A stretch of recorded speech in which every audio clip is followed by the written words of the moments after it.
Physics grade 10 एफपीआईसी domain wave सब domain wave theory के आज ये दोनों ऐसे लॉज हम लोग कवर करेंगे जो डायफ्रैक्शन करते हैं। इससे पिछले हम लोगों ने ऐसा लो किया था रिफ्लेक्शन और डायफ्रैक्शन वाला, वो इससे पहले देख लेना बहुत ज़रूरी है क्योंकि उसके अंदर डायफ्रैक्शन की हम लोग मेजर सारी बातें कवर करके आए थे और उसके अंदर ये दोनों ऐसे लॉज की भी हम लोग बेसिक्स कवर करके आए थे। तो इसके अंदर उसी को बुनियाद बनाते हो, उसी वीडियो को हम लोग बुनियाद बनाते हो, इन दोनों ऐसे लॉज को भी कवर अप करेंगे। ठीक है, पहले ऐसे हमसे कहते हैं कि how wavelength effects diffraction at an edge. इस वीडियो के अंदर मैं आप लोगों को एक डायग्राम में बनाना सिखाऊंगी जो वेवलेंथ भी शो कर देती है और डायरेक्शन ऑफ द वेव भी शो करती है। उसके बाद हम लोग एक एज पे डिफ्रैक्शन पढ़ते हैं और फिर एक गैप साइज देखते हैं कि किस तरह वेवलेंथ गैप साइज के साथ किस तरह वो रिलेट करती है उसके साथ। ठीक है, तो सबसे पहले मैं आप लोगों को एक बार डायग्राम सिखाऊं जिसकी मैं बात कर रही हूँ। देखें, अगर आप लोगों के पास इस तरह सीधी सीधी लाइंस बना दी जाए, ठीक है, इनके दरम्यान में एक जितना गैप आप लोग मानोगे, मुझसे थोड़ी उलट पुलट हो रही हैं बट आप लोग ये मानोगे इन सब के दरम्यान में एक जितना गैप है। तो ये जो बीच में गैप है ना, ये असल में वेवलेंथ को शो कर रहा है इस केस के अंदर। और ये डायग्राम है, एक पूरा स्केच है इसको बनाने के लिए, वेव्स बनाने के लिए, और ये डायरेक्शन है ऑफ योर वेव।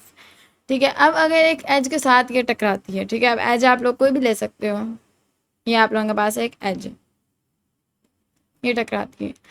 अब अगर तो आप लोगों की वेवलेंथ ज़्यादा होगी तो डायफ्रैक्शन ज़्यादा इजीली हो जाती है, इजीली और बेंडिंग होती है, ज़्यादा बेंडिंग होती है और वेव हर तरफ फैल जाती है। In case of sound wave, जिस तरह एग्जांपल इसकी मोस्ट कॉमन साउंड वेव है, क्योंकि उसकी जो वेवलेंथ होती है लैम्डा ऑफ साउंड वेव जो होता है दैट इज़ 2 to 3 सेंटीमीटर, और लैम्डा ऑफ लाइट वेव जो होता है, तो लाइट वेव के लिए डिफ्रैक्शन बहुत ज़्यादा मुश्किल होती है बिकॉज इसका जो लैम्डा है वो 0.5 आप लोगों के पास माइक्रोमीटर्स होता है।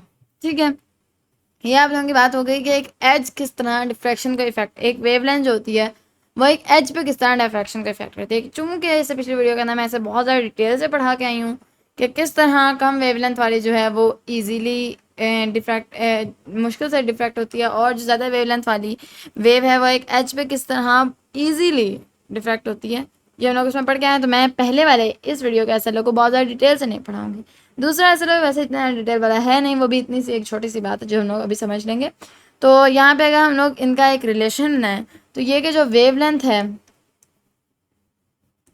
वो डायरेक्टली प्रोपोर्शनल है to the diffraction at an edge. Edge की बात है, ये गैप साइज वो अलग बात है। ठीक है, एट एन एज, तो जितनी ज़्यादा वेवलेंथ होगी उतनी ज़्यादा इजीली डिफ्रैक्शन होगी एट एन एज। अब अगर हम लोग बात करें कि गैप साइज और वेवलेंथ किस तरह रिलेट करते हैं, यहाँ पे हम लोग फिर से वाली डायग्राम बनाते हैं और आप लोग देखो कि जो वेवलेंथ है उसी के मुकाबिल ये जो उसी के मुकाबले की ही आप लोगों का गैप साइज है। अगर तो इस तरह हो कि वेवलेंथ के ही मुकाबले का आप लोगों के पास गैप साइज है तो बहुत ज़्यादा इजीली आप लोगों के पास डिफ्रैक्शन हो जाती है। ठीक है, तो गैप साइज डायरेक्टली प्रोपोर्शनल है किसके, आप लोगों के वेवलेंथ के, कि जितना आप लोगों का वेवलेंथ के इक्वल होगा ना गैप साइज, तो यहाँ पे हमने कहना ये है कि जितना गैप साइज वेवलेंथ के करीब होगा उतना इजीली डिफ्रैक्शन होगी एट द, तो हम लोग बोलेंगे कि जितना गैप आप लोगों के इक्वल होगा वेवलेंथ के, तो आप लोग यहाँ पे लिखो गैप नियर वेवलेंथ। यानी मैं खुद से रिलेशन बना रही हूँ, ज़रूरी नहीं है कि ये यानी ज़रूरी नहीं है, कोई पेट रिलेशन नहीं है।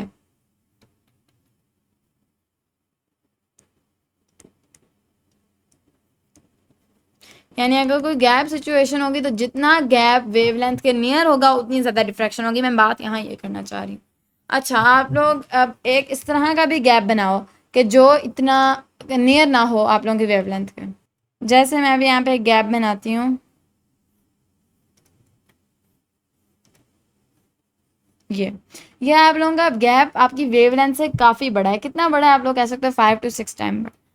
मैंने यहाँ 5 to 6 टाइम बनाया, अगर ड्रामेटिकली बड़ा होगा ना तो फिर आप लोगों की वेव्स बिल्कुल सीधी गुजर जाती हैं और कम से कम डायफ्रैक्शन होती है। बिल्कुल सीधी के बना था, बिल्कुल हल्की हल्की, ठीक है, बहुत ज़्यादा नहीं। यहाँ पे ड्रामेटिक आप लोगों के पास डिफ्रैक्शन हुई थी और यहाँ पे आप लोगों की वेव्स इस तरह गई थी और यहाँ पे आप लोगों की वेव्स सीधी जाती हैं। इसकी मैं एक जो कंप्यूटराइज स्केच होता है वो भी मैं आप लोगों को दिखा देती हूँ। ये वो स्केच ज़्यादा नीट भी है और इससे बात भी ज़्यादा अच्छी तरह समझ आ रही है कि जितनी वेवलेंथ अगर उसके मुकाबिल का ही आप लोगों के पास गैप होगा तो देखें किस तरह स्प्रेडिंग हो रही है।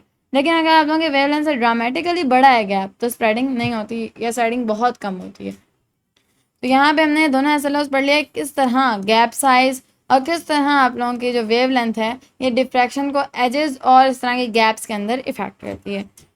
ये वाला एसएलओ यहीं पे ख़त्म हो गया। मिलते हैं अगले एसएलओ में, तब तक के लिए अल्लाह हाफिज़।